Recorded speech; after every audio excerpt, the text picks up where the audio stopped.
El clímax del libro de Daniel y la conclusión de su libro está en el capítulo 12. Hasta aquí nosotros hemos visto imperios peleando por un poder pasajero. También vimos que la gloria humana es pasajera.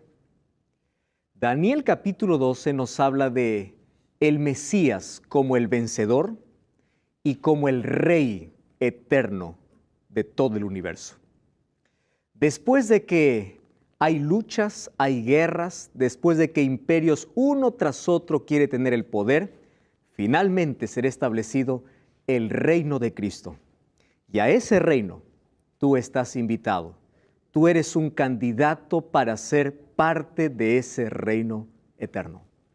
Bienvenido. Está comenzando Biblia Fácil. Gracias por acompañarnos cada semana. Gracias por permitirnos entrar no solo a tu casa, sino también a tu corazón a través de la palabra de Dios. Y qué bueno es ver que el Espíritu Santo esté llamando a miles de personas a través de un medio de comunicación, como es la TV o como es el Internet. Tú que estás viendo los programas por YouTube o por Facebook, bienvenido. Gracias por permitirnos siempre estar allí. Y recuerda, si en tu corazón hay un deseo de tener un encuentro con Dios, de abrir su palabra, no es un deseo netamente humano. El ser humano por sí solo es imposible que busque a Dios. Ese deseo al cual tú sientes en tu corazón de ponerte de parte de Dios es el Espíritu Santo trabajando en tu corazón. Entonces, no es un simple deseo, es Dios trabajando en tu vida. Bienvenido.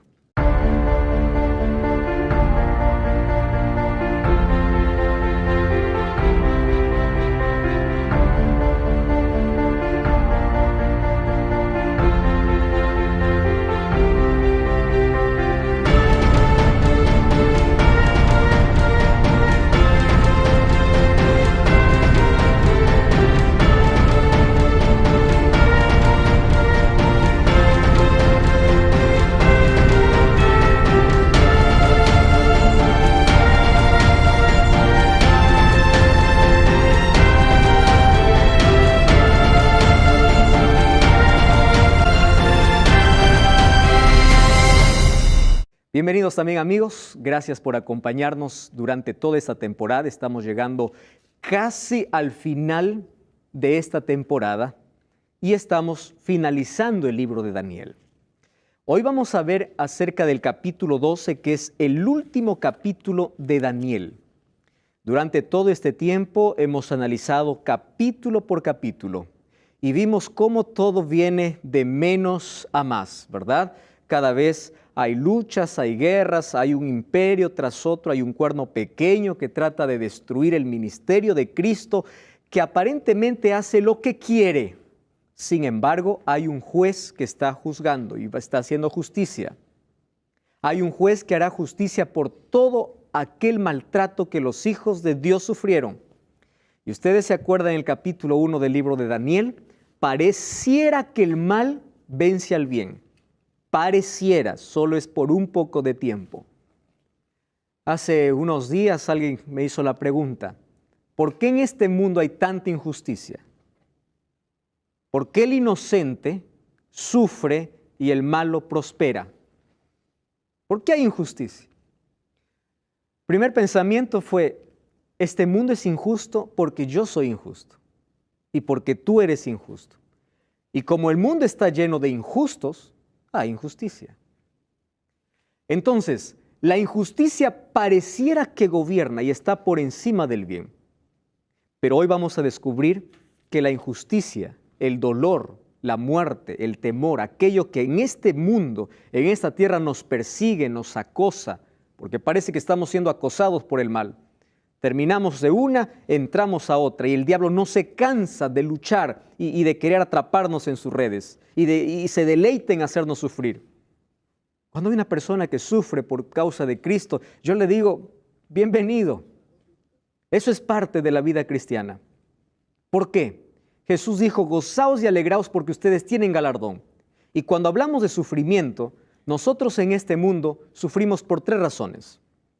Primera razón, por consecuencia del pecado. El pecado trajo dolor. Es la respuesta más común. Pero la segunda razón es que nosotros sufrimos por nuestras propias decisiones. Elegimos mal y cuando nos va mal, culpamos a Dios. Eso es injusticia, culpar a Dios de la injusticia que nosotros provocamos. Nosotros vivimos de una manera desordenada.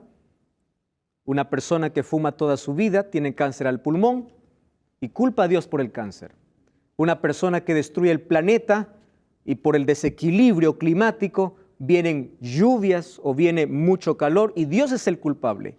El ser humano nunca ve que son consecuencias de sus propios actos. Y número 3, nosotros sufrimos porque vivimos en un grande conflicto. Y el diablo se deleita en hacer sufrir a los hijos de Dios.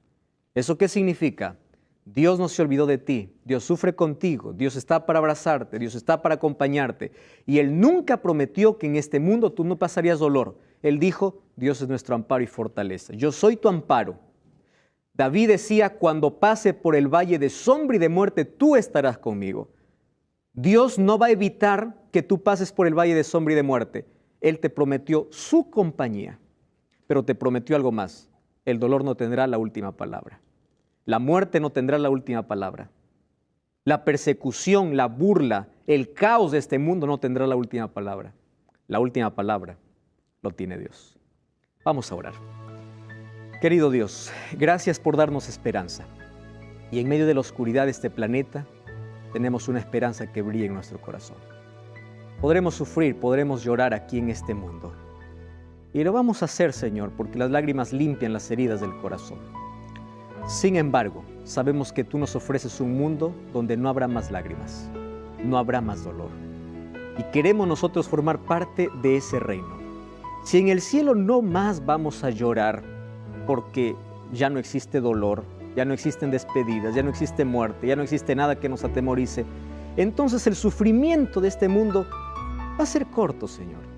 Ayúdanos a soportar las dificultades, los problemas, sin perder nuestra fe en Dios. Porque el sufrimiento de este mundo, comparado a la gloria eterna, no significa nada. Por eso ayúdanos a ser fieles en todo momento. Ahora queremos que tu Santo Espíritu nos guíe al estudio de tu palabra en Daniel capítulo 12. Sé tú nuestro Maestro, que el Espíritu Santo sea nuestro profesor. En el nombre de Jesús. Amén. Vamos entonces hoy a hablar sobre un tiempo de angustia nunca antes visto. Un tiempo de angustia sin precedentes es el tema que hoy vamos a hablar en Daniel capítulo 12. Vamos a abrir todos la Biblia. Me gustaría que hoy todos podamos leer, participar. Hoy podamos allí estar concentrados en lo que el capítulo 12 tiene para nosotros. Daniel 12, ya mencioné que es el clímax del libro. Aquí brilla. A esto quería llegar Daniel, o a esto quería llegar Dios al revelar el futuro glorioso para aquellos que a pesar de las dificultades siguen confiando en Él. Muy bien, vamos a hablar entonces de un tiempo de angustia sin precedentes. Nunca antes se vio un tiempo de angustia y esto no está hablando de un acontecimiento histórico o que ya se cumplió. Daniel capítulo 12 está hablando de un acontecimiento que sucederá. Es decir, Daniel capítulo 12 aún no se ha cumplido. Este es el capítulo donde Daniel cierra la visión y donde Dios abre una vez más la visión del futuro con Apocalipsis. Es por eso que Daniel y Apocalipsis deben ser estudiados de una manera paralela. Capítulo 12 habla todavía de eventos que no se cumplen. Y Apocalipsis 1 hasta el capítulo 22 continúa simplemente la revelación, solo que hay una diferencia. Daniel no conoció a Juan, porque vivieron con más de 700 años de diferencia. En el cielo se van a encontrar y se van a abrazar. Y Juan le va a decir, lo mismo que Dios te reveló, me reveló a mí, pero Dios no te reveló a ti lo que yo supe acerca del fin. Ahí se encontrarán estos dos profetas que no se conocieron, en el cielo se abrazarán, pero ahí mediante ellos Dios nos dio la mayor revelación. Ahora fíjense lo que dice el versículo 1. 12.1. Voy a comenzar aquí por Nicolás. ¿Puede leer por favor el versículo 1? ¿Qué dice allí? Dice, en aquel tiempo se levantará Miguel, el gran príncipe que está de parte de los hijos de tu pueblo, y será tiempo de angustia, cual nunca fue desde que hubo gente hasta entonces. pero en aquel tiempo será libertado su pueblo, todos los que se hallen escritos en el libro. Qué lindo. Recuerden que el capítulo 12 es la continuación del capítulo 11. ¿Cómo termina el capítulo 11?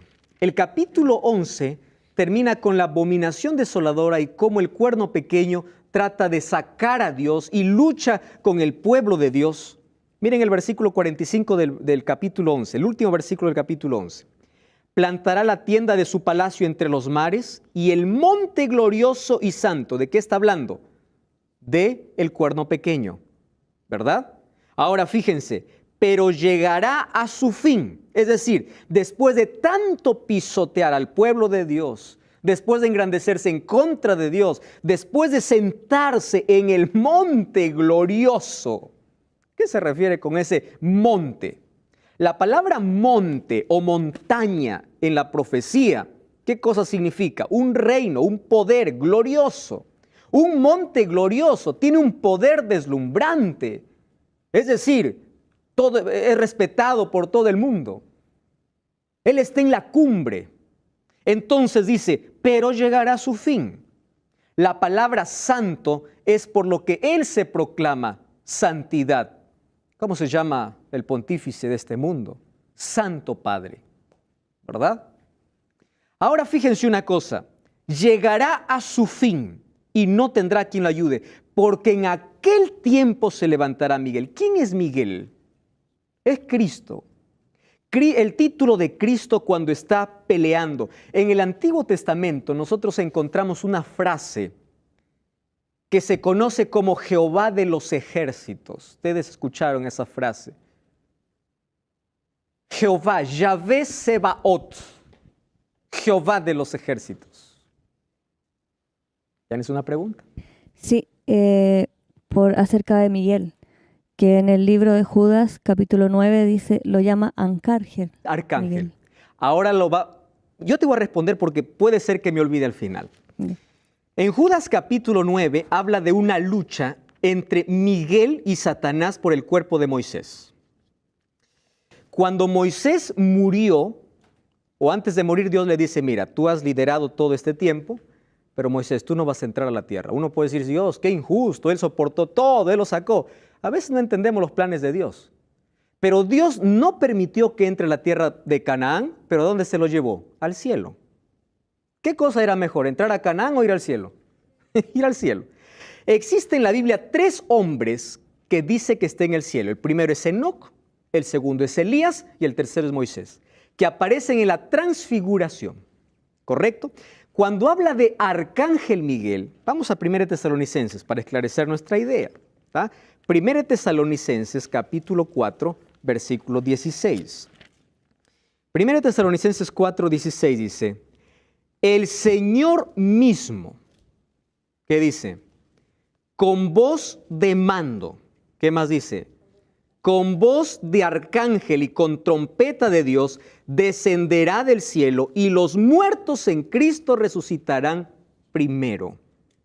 Entonces, cuando se refiere al arcángel está hablando del liderazgo del título de Cristo.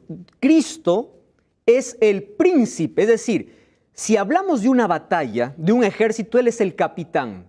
Él es el que está delante, el arcángel Miguel. Él es el líder. No está diciendo que Jesús sea un ángel, porque Él es eterno, pero toma títulos y nombres para cada situación.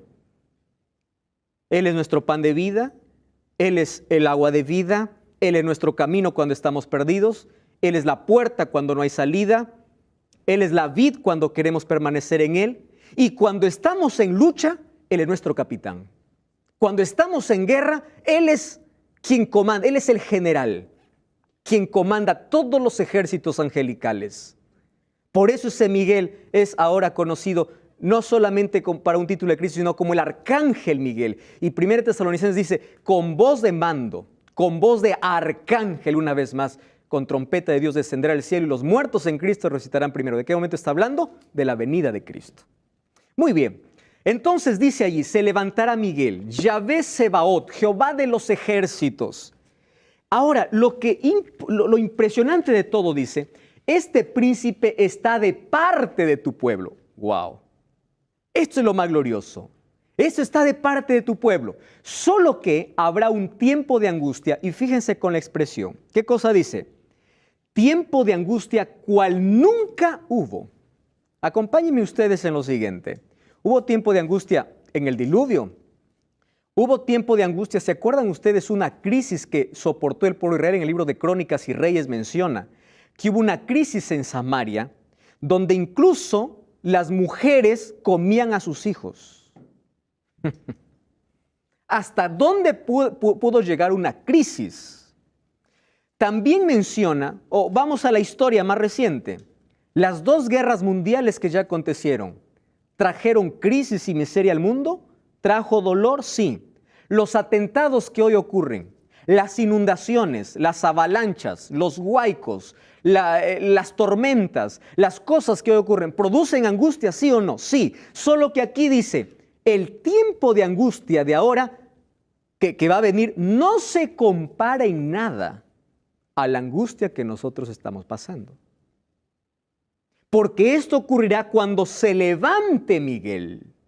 Próximo capítulo vamos a entender cuándo se levanta Miguel. Será un tiempo de angustia cual nunca hubo. ¿Por qué habrá angustia? Hoy nosotros ya vivimos un tiempo de angustia, ¿o no? Miren lo que dice 2 de Timoteo capítulo 3, hablando acerca del tiempo del fin. 2 de Timoteo capítulo 3 habla de nuestra generación. Se dice que vivimos en la generación Y y Z, ¿verdad?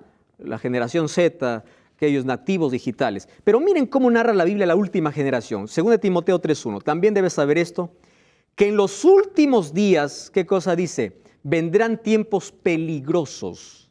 Algunas versiones lo traducen como tiempos angustiosos, 2 de Timoteo 3.1.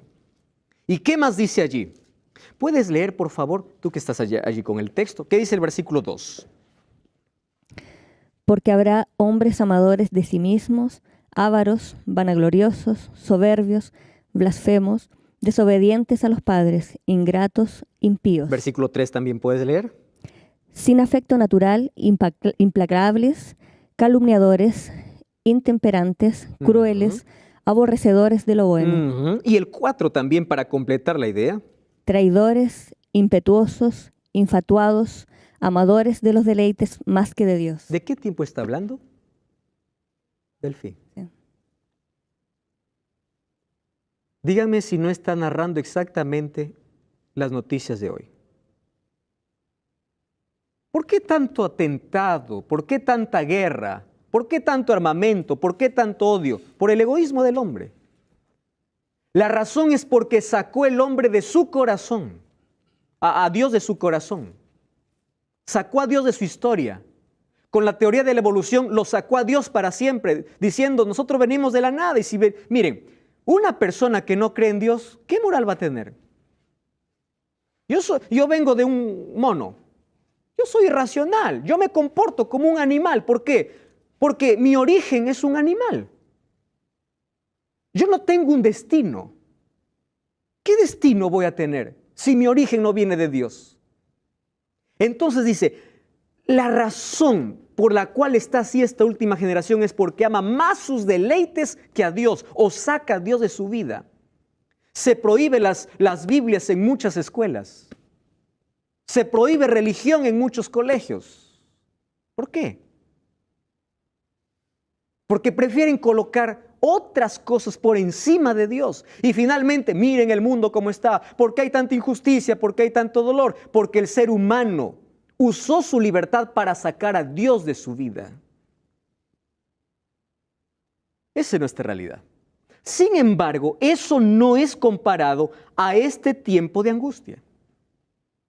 ¿Qué tiempo de angustia está hablando? Vamos aquí a ver de qué habla. Jeremías capítulo 30, versículo 6.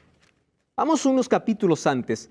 Ustedes saben que aquí Jeremías, el profeta, ya hablaba acerca de este tiempo de angustia final. Jeremías capítulo 30, versículo 6 y versículo 7. ¿Puede leer María, por favor?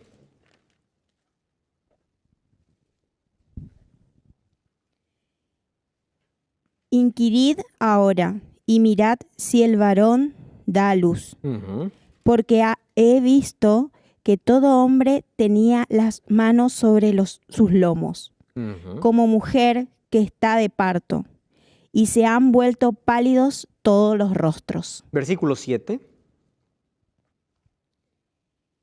Ah, cuán grande es aquel día, tanto que no hay otro semejante a él. Tiempos de angustia para Jacob, pero de ella será librado. Gracias. Tiempo de angustia, pero de ella será librado. ¿Por qué será librado? Porque allí se levantará Miguel. Correcto. Solo que aquí presenta un término. Dice que este tiempo de angustia será como la angustia de Jacob. ¿Ustedes se acuerdan de Jacob? Jacob y Esaú. Jacob engañó a su hermano Esaú robándole su primogenitura. ¿Recuerdan esa historia que está en Génesis? Él tuvo que huir. ¿A dónde? A la casa de su tío Labán. Después de años, estoy acortando la historia, él regresa con su familia. Y cuando está regresando, él sabe que su hermano Esaú viene con 400 hombres. La angustia que él tiene allí es indescriptible. Y allí dice, así será aquel día.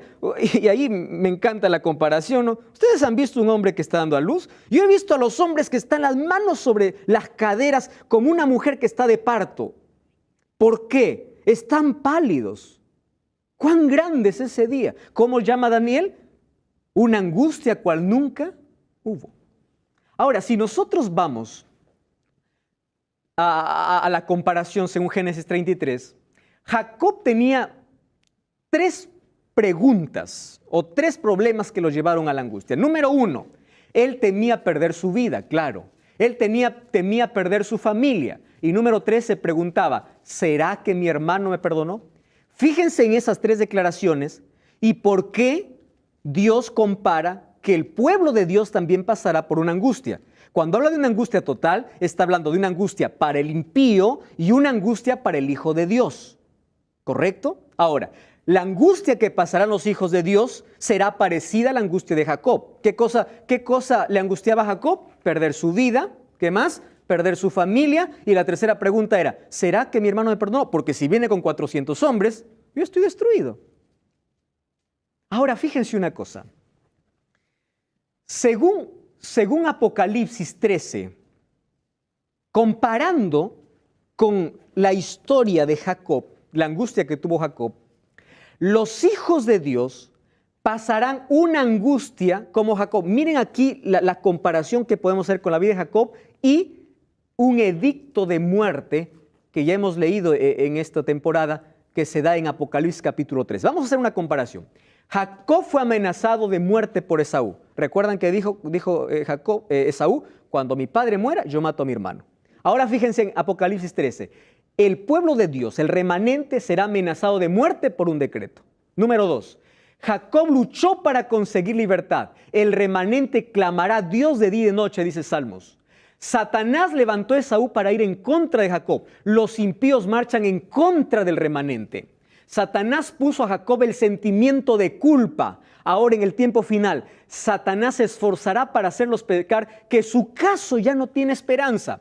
Jacob se apegó al ángel e insistió hasta prevalecer. ¿Se acuerdan la lucha que tuvo con el ángel? El remanente se apegará a Dios en oración. Dios salvó a Jacob y el remanente será salvo ¿por quién? Por Dios. Ahora les digo algo. ¿Saben en qué momento se da este tiempo de angustia? Cuando la gracia se cierra en el cielo. Entonces ocurrirán eventos que llenarán de angustia la tierra, pero no solo a los impíos. Los hijos de Dios saben que ya no hay gracia en el cielo. Entonces la angustia que ellos tendrán mientras son perseguidos, ¿qué cosa es? ¿Seré yo salvo? Esa es la pregunta, ¿no? ¿Y mi familia? ¿Toda mi familia será salva? ¿Ustedes se imaginan la angustia de poder pensar en un hijo, en un padre, en una madre? Si ya la gracia terminó, los cristianos saben que ya no hay más perdón. La angustia es, primero, ¿yo estaré salvo? La segunda pregunta, ¿mi familia era la angustia de Jacob o no? Y la tercera pregunta, ¿qué cosa decía Jacob? ¿Será que mi hermano me perdonó? La pregunta que se harán los hijos de Dios es, ¿será que todos mis pecados han sido perdonados? Una angustia cual nunca hubo, incomparable. ¿En qué momento se dará ese tiempo de angustia? Hoy estamos en el último capítulo del libro de Daniel. ¿Estás con Biblia? Capítulo 12 habla de una angustia cual nunca hubo, solo que esa angustia ocurrirá cuando el gran príncipe Miguel, que es Cristo, se levante. Hoy queremos comprender cuáles son los eventos que sucederán antes de que el gran príncipe Miguel sea levantado o se levante. La pregunta es, ¿de dónde se va a levantar? ¿Y qué acontecimientos o qué eventos ocurrirán? Antes quiero mencionarte algo. La última fecha que data la Biblia como fecha exacta es 1844. Después de 1844, los eventos no más tienen fecha. ¿Por qué? Porque estamos hablando del tiempo del fin. ¿Y por qué Dios no colocó una fecha para el tiempo del fin? Porque Él sabía del ser humano. El ser humano nunca amaría a Dios, sino tendría un arrepentimiento por miedo. Él decidió no poner fecha para el final, solamente eventos para alertarte. Recuerdan que Jesús dijo a sus discípulos y a todos sus seguidores, cuando ustedes vean estas señales, levanten la cabeza. No dijo fecha, pero ¿qué cosa dijo? Habrán señales. Levanten la cabeza porque vuestra redención está cerca. Muy bien, vamos a hablar entonces aquí en este cuadro algunos asuntos muy interesantes. Miren, aquí coloqué una línea, no entre toda la historia del mundo, sino entre nuestros días y la eternidad. Entonces coloqué una línea corta porque no hay muchas cosas que faltan que sucedan. Hoy nosotros vivimos acá, este ser humano acá representa a ustedes y a mí, y representa también a ti que estás viendo el programa, ¿correcto? Entonces, mira, este es nuestro tiempo. Mientras nosotros estamos haciendo nuestros quehaceres de aquí para allá, corriendo, a veces descuidamos nuestra salvación, hay 4 cosas que están ocurriendo y nosotros los ignoramos. Miren, ve, y esto está profetizado en la Biblia. Entonces, ¿cuánto falta para que termine la gracia? Cuando se levanta Miguel significa cuando Jesús sale del santuario como intercesor y los casos de todos los seres humanos está decidido. Es decir, el juicio se dio. Cada uno eligió en qué lado estar. Entonces, cuando dice se levanta Miguel, está haciendo referencia al momento cuando Cristo sale del lugar santísimo, terminando su obra intercesora, donde no hay más gracia, ni perdón, ni salvación. Hace algunos años una persona me decía, pastor, yo me voy a arrepentir cuando vea a Jesús ahí viniendo en el cielo. Ahí me arrepiento. Jesús no es malo, Jesús me va a llevar. No conocía que para ese tiempo la gracia había terminado hace mucho tiempo. ¿Correcto? Ahora fíjense, este es nuestro tiempo. Muy bien. ¿Cuánto falta para el cierre de la gracia? Si no hay fecha, la Biblia me dice algunos eventos. Por ejemplo, primer evento, zarandeo. Jesús dijo que dentro de su pueblo habría trigo y cizaña. ¿O no dijo así? Por eso nunca mires personas, ¿correcto? Porque en todo pueblo, en todo lugar va a haber trigo y cizaña. ¿Qué cosa es el zarandeo? Zarandeo son los problemas, las dificultades, las pruebas. Zarandeo es la presión que tienen los cristianos para que su fe sea probada. Existen 2 cosas que son probadas en la vida, la fe y el amor. Tú puedes probar cuánto amas y tú puedes probar cuánta fe tienes. ¿Cómo se prueba la fe? Cuando yo sigo creyendo en Dios, aun cuando no lo vea, aun cuando no lo sienta, aun cuando piense de que Dios me abandonó, creo que Dios está conmigo. La fe es probada. Hay algunos que abandonan su fe ante el primer problema, ¿verdad? Ya hemos visto hablando acerca de fe en los capítulos anteriores del libro de Daniel. Zarandeo. Ustedes ya vieron hoy cuántas personas aceptan a Cristo todos los días. Millones. ¿Y ustedes saben cuántos abandonan a Cristo todos los días? Billones. Mientras unos entran, otros salen. Unos entran, otros salen. Por eso una persona me dijo, pastor, por eso yo no quiero estar adentro. Le digo, 2 errores cometes. 1, porque de afuera miras, pero tú nunca probaste. ¿Cómo sabes que tú vas a caer? La experiencia de cada ser humano es única. No significa que si el otro cayó, yo voy a caer. Ahora, fíjense una cosa. La vida cristiana no es mirar a los demás. La vida cristiana es mirar a Cristo. ¿Cuándo una persona cae? Cuando deja de mirar a Cristo. ¿Recuerdan cuándo Pedro empezó a hundirse en el agua? Cuando dejó de mirar a Jesús. Ahí es cuando una persona cae. Si ustedes leen todos los días la Biblia, oran todos los días, van a estar fuertes. Vengan los problemas, vengan todo lo que sea, van a estar firmes. Es como una persona que no come, ¿verdad? Está allí flaquito porque no come. Viene un viento, pues lo cae. Pero una persona que está fuerte, viene una tormenta, él está firme. Así es la vida cristiana. Uno cae el momento que saca los ojos de Jesús. El problema no es caer. El cielo estará lleno de personas que fracasaron. Es más, ustedes sabían que la Biblia fue escrita por 3 ex asesinos. ¿Sabían eso o no? Primer ex asesino, Moisés. Moisés mató a un egipcio. Escribió 5 libros de la Biblia. Segundo asesino, David. Gran parte de los salmos escribió David. Tercer asesino, Pablo. 3 epístolas en el Nuevo Testamento. Ellos estarán en el cielo, pero como ex. Quiere decir que el cielo no estará lleno de gente moralista, de gente que, es buena, que nunca hizo nada malo.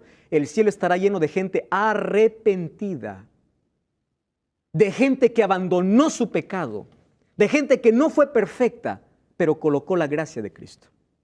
¿Se entiende? Hoy estamos en este momento y nadie habla de esto, ¿verdad? Número 2, la lluvia tardía es una promesa de Dios.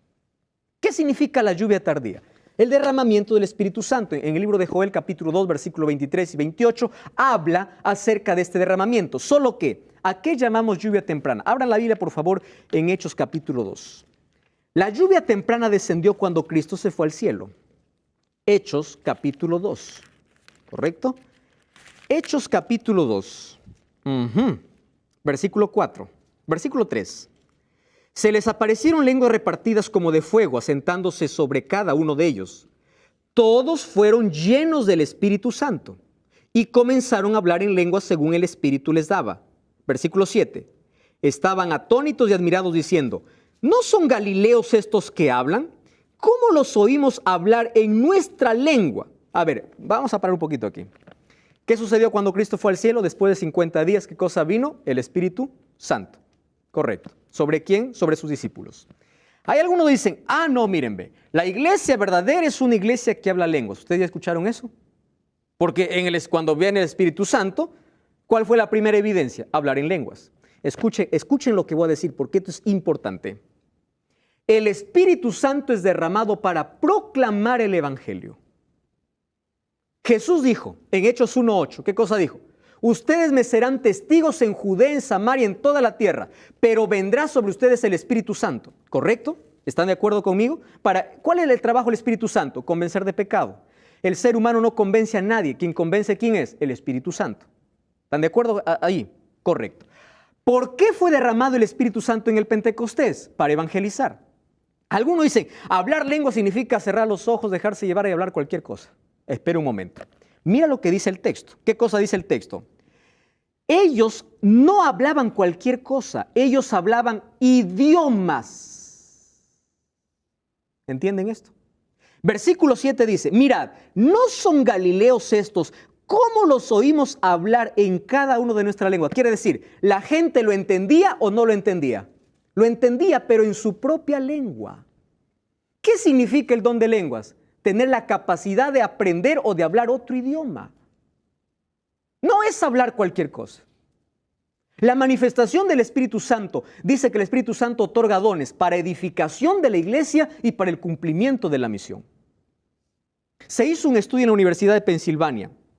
Y saben que se hizo un estudio de aquellas personas que dicen que hablan lenguas. Yo anoté aquí un asunto interesante. Dice que cuando ellos hablan disque lenguas, que no son idiomas, no se activan las áreas del lenguaje del cerebro. ¿Por qué? Porque no es ningún tipo de comunicación. Ahora, fíjense lo que dice 1 Corintios 14. Aquí lo aclara mucho más el apóstol Pablo. 1 Corintios, vamos a 1 Corintios, capítulo 14. ¿Está? 1 Corintios 14. Me va a acompañar rapidito en algunos textos. Por ejemplo, versículo 19. 1 Corintios 14, 19. O mejor, comencemos por versículo 10. Dice así, tantas clases de idiomas o lenguas hay seguramente en el mundo. ¿Y qué cosa dice? Ninguno de ellos carece de significado. ¿Correcto? Quiere decir que si yo hablo cualquier cosa y no tiene significado, no tiene importancia. ¿Qué cosa dice el versículo 19? Pero en la iglesia yo prefiero hablar 5 palabras pensando que 5,000 palabras sin saber lo que estoy diciendo. ¿Qué más dice? Para enseñar a otros que 10,000 palabras en lengua desconocida. Es decir, ¿cuándo Dios usa a alguien con el don de lenguas? Para transmitir un mensaje. Si yo estoy aquí hablando español, para ustedes que me entienden español, yo no necesito aquí el don de lenguas. Pero si yo empiezo a hablar para portugués, para inglés, para alemán, para francés, yo sí necesito, porque necesito comunicar un mensaje en su lengua. ¿Está comprendido eso? Mire el versículo 27. Escuche, la Biblia está diciendo, si alguien habla en lengua extraña, que sean 2 o a lo más 3, y por turno, ¿pero qué cosa? Que hay un intérprete. Es decir, si vas a hablar otra lengua, que alguien te interprete. Porque si no, ¿para qué hablas? Miren el versículo 33. Con esto cierro esta parte. Porque Dios no es Dios de confusión, sino de paz. Está claro este asunto. Entonces, el Espíritu Santo se derramó y hablaron en lenguas porque vino una necesidad de transmitir el mensaje. Ahora, el Espíritu Santo se derramará como la lluvia tardía, ¿para qué? Para que el Evangelio pueda ser proclamado en todo el mundo. ¿Qué dijo Jesús en Mateo 24? Entonces vendrá el fin cuando el Evangelio sea proclamado. Yo creo que nuestra generación es la generación menos inocente de las generaciones anteriores, porque ahora el Evangelio es predicado en iglesias, en las noticias, en los periódicos, en los medios de comunicación, en la radio, en la TV, en todo medio. Dios permitió la ciencia, ¿para qué? Para que el Evangelio llegue a todo el mundo. La lluvia tardía, ¿qué significa? Que el Espíritu Santo será derramado y ¿qué cosa habrá? Una predicación cual nunca hubo. Ustedes se dan cuenta que cada día la predicación es con más fuerza. Cada día se proclama, pero cada vez hay más oídos sordos. Yo siempre digo lo siguiente: ¿de qué sirve la gracia abierta cuando hay un corazón cerrado? ¿De qué sirve? Ahora fíjense otra cosa. Muy pronto se dará, ¿qué cosa? Un decreto dominical. Vamos a Apocalipsis capítulo 13. Vamos al versículo 12. Dice, ejerce toda la autoridad de la primera bestia. Ustedes saben que Apocalipsis 13 habla de 2 bestias.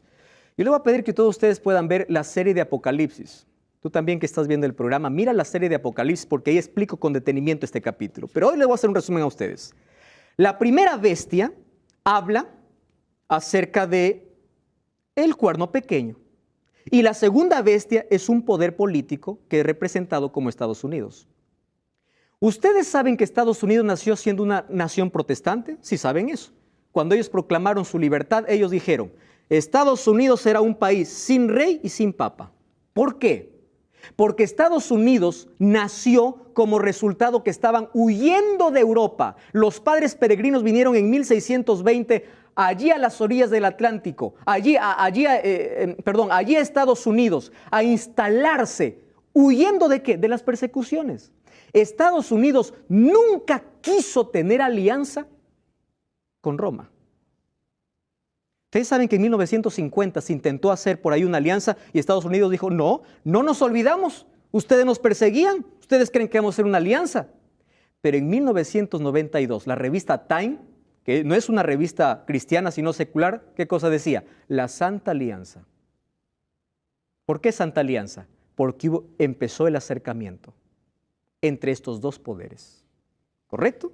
Entre los dos poderes.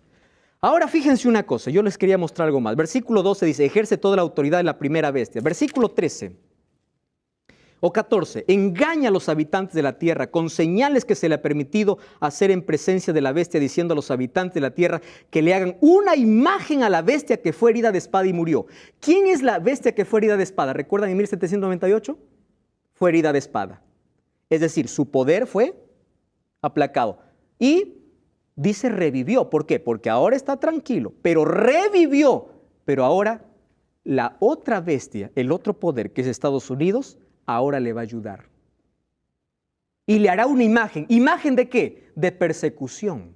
Así como se persiguió en 1260 años, habrá un nuevo decreto en el tiempo final. Versículo 15, se le permitió infundir aliento a la imagen de la bestia para que la imagen hablara, hiciera matar a todo el que no le adorara. Hacía que pequeños, grandes, ricos, pobres, libres, esclavos, se les pusiera una marca. ¿Qué cosa es la marca? Lo contrario, un sello. Dios tiene un sello, la bestia tiene una marca. ¿Cuál es el sello de Dios? Un sello tiene 3 características: nombre, cargo y jurisdicción. Vamos a Isaías, ¿qué les parece? Isaías 8:16. Miren Isaías. Este texto nos va a esclarecer de qué habla acerca del sello, o a qué se refiere con sello. Isaías capítulo 8, versículo 16. Dice así, miren, 8:16. Ata el testimonio y sella. ¿Qué cosa dice? La ley entre ¿quiénes? Entre mis discípulos. Es decir, el sello de Dios, ¿dónde está? En la ley. La Biblia dice que somos sellados por el Espíritu Santo, ¿correcto? Pero el sello visible de que tienes el Espíritu Santo es la obediencia ¿a qué? A la ley. No guardas para salvarte, sino porque eres salvo. Si tú revisas Génesis o Éxodo capítulo 20, es un mandamiento que habla sobre adoración. ¿Por qué? El 4.º mandamiento dice el nombre. Yo, Jehová, tu Dios. ¿Cuál es el cargo? Creador del cielo y la tierra. ¿Cuál es su jurisdicción? El universo. Ese es el sello de Dios. Entonces, ¿cuál es la marca? Es una ley impuesta, falsificando el verdadero día de reposo. Entonces, ustedes vayan a cualquier lugar y van a encontrar que en este planeta solo existen 2 días para adorar: sábado y domingo.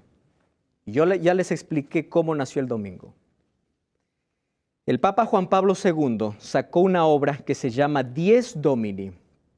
Esta obra trata de explicar en esta carta apostólica por qué se guarda el domingo. ¿Saben cuál es su primer argumento? Que el sábado fue hecho para los judíos. Mentira completa. Te voy a decir por qué. Cuando Dios instituyó el sábado no existía ningún judío. Marcos 2, 27 y 28 dice que el sábado fue hecho para el hombre, no dice para el judío. ¿Correcto? Número 3, escuchen ahora lo que voy a decir. Mateo 24, 20, ¿saben qué dice? Jesús dijo, orad para que vuestra huida no sea en invierno ni en sábado. ¿De qué está hablando? Que después de su resurrección, el evento de los últimos días, oren para que no sea en sábado. Quiere decir que el sábado seguiría siendo el día del Señor. Isaías 58, ¿qué cosa dice? El sábado es mi día. Es decir, no es una iglesia quien elige, es Dios quien separa. ¿Dios tiene un día? No, pastor, todos los días son iguales. Entonces leí Isaías 58. Mi día santo. No soy yo quien determino, es Dios. Y aquí no es cuestión de día, es cuestión de lealtad, es cuestión de obediencia. Alguien me dijo, pastor, ¿qué tiene que ver un día y otro? Lo mismo hubiese pensado Eva, ¿no? ¿Qué tiene que ver el árbol con el otro árbol? Sí es igual. Ustedes vieron el árbol en el jardín del Edén, ¿no? ¿Qué de malo tenía este árbol? Es igual a todos los árboles. Es cuestión de lealtad, es cuestión de obediencia. Y les quiero enseñar otra obra. Esta es la más reciente. ¿Saben quién lo escribe? El Papa Francisco. Esta obra se llama Laudato Si. Habla sobre el cuidado de nuestra tierra y medio ambiente. Ustedes saben que este documento que fue publicado por el Papa Francisco está ahora siendo estudiada en la ONU. ¿Qué plantea aquí? Qué bonito lo plantea. El ser humano necesita descansar. Claro, por eso Dios instituyó el reposo. ¿Qué más dice esta obra? Que hay que cuidar el medio ambiente. ¡Qué bonito! Hay que cuidar el medio ambiente. Pero dice, vamos a hacerlo en el domingo. ¿Esto a qué va a llevar? A que muy pronto se tome un edicto y una ley diciendo, vamos a descansar todo el mundo por amor a la familia, por amor al medio ambiente. Eso es lo que Dios dijo desde Génesis, pero en otro día. Que no sea el día que la Biblia diga, sino otro día propuesta por un poder. Este documento hoy está siendo estudiado. Ustedes ven que las conversaciones cada vez son más cercanas y cada vez hay una alianza mayor entre estos dos poderes. ¿Saben qué significa eso? Que la ley dominical, cuando se dé, será la mayor evidencia de que el tiempo de gracia está cerrándose. ¿Ustedes ya vieron ahora el ecumenismo religioso? Iglesias uniéndose. ¿Por qué? Porque tienen muchas cosas en común. Muy pronto en este planeta solamente existirán 2 grupos, 2 días de reposo. Las iglesias se unirán, unos para ser leales a Dios y otros para desobedecer su ley. ¿Tú estás preparado para ese momento? Cristo viene, está volviendo, ¿estás listo para ir con Él? Es hora de despertar. La noche pasará con su dolor, con sus problemas, con el pecado. El sol de justicia aparecerá, que es Cristo. Las señales se están cumpliendo delante de nuestros ojos y no nos estamos dando cuenta. Mientras tú estás allí cómodamente sentado, preocupado en tus quehaceres terrenales, en el cielo está a punto de cerrarse la gracia. Entonces yo te pregunto, ¿de qué te sirve haber ganado tantas cosas si pierdes tu vida? Eso dijo Jesús. ¿De qué sirve haber empleado tantos años en algo que se va a perder? Muy pronto la gracia se cerrará. ¿Te acuerdas lo que Jesús dijo acerca de la parábola de las 10 vírgenes? Que 5 de ellas estaban preparadas y 5 no estaban preparadas, porque les faltaba el aceite, el Espíritu Santo. El Espíritu Santo convence de pecado, toca tu corazón, te está invitando. Ven a Jesús con tus vicios, con tus problemas. El Espíritu Santo se encargará de transformarte. No esperes cambiar para ir a Jesús. Deja que Él te transforme. Todo lo que tienes que hacer es no rechazar. ¿Sabes cuál es lo más triste de la parábola? Que mientras iban a buscar aceite, la puerta se cerró. Y cuando ellas vinieron para entrar a la fiesta, de adentro se escuchó una voz diciendo: no los conozco. La gracia terminó. Después que Jesús salga del lugar santísimo, no habrá más perdón para ningún ser humano. No hay más arrepentimiento, no hay más salvación. Por eso hoy es el día de tomar una decisión. Hoy es el momento para que tu nombre se escriba en el libro de la vida, porque Daniel dice: será libertado tu pueblo, aquellos que están inscritos en el libro de la vida. Pastor, ¿y en qué momento se escribe mi nombre en el libro de la vida? Cuando aceptas a Jesús en tu corazón. Sin embargo, cuando aceptas a Jesús en secreto, tienes que demostrarlo en público, y esa demostración pública se llama bautismo. No existe cristianismo en secreto, no, querido. El cristianismo es público. El bautismo no es un sacramento, es una demostración pública de que aceptaste a Cristo en tu vida. Y según la Biblia, es allí donde nuestro nombre está en el libro de la vida, porque tenemos a Cristo y lo demostramos para todo el mundo a quién pertenece la vida. Te pregunto, ¿ya tomaste esa decisión? Quiero orar por ti. ¿Te cuesta hacerlo? Yo voy a orar por ti. Y si tú quieres ponerte de pie para orar o acercarte a la TV para orar, hazlo. Toma tu decisión. Y si ustedes también quieren tomar esa decisión, pueden colocarse en pie. Vamos a orar. Querido Dios, gracias porque abrimos nuestros ojos, despertamos sabiendo de que estamos en el final de la historia. Satanás tiene adormecido a todo el mundo con placer y diversión para hacernos perder la salvación. Pero hoy ponemos los ojos en Cristo, ponemos los ojos en Jesús para recibir perdón, salvación. Por eso aceptamos a Jesús como nuestro Salvador. Y tomamos la decisión de no solo aceptarlo, sino demostrar públicamente a quién pertenece nuestra vida. Tómanos en tus brazos de amor. Bendice estas decisiones y las miles de decisiones que han tomado esas lindas personas que están puestas en pie, que se han acercado a la TV para decir: yo también acepto. Gracias por esta seguridad que nos das de salvación. En el nombre de Jesús. Amén.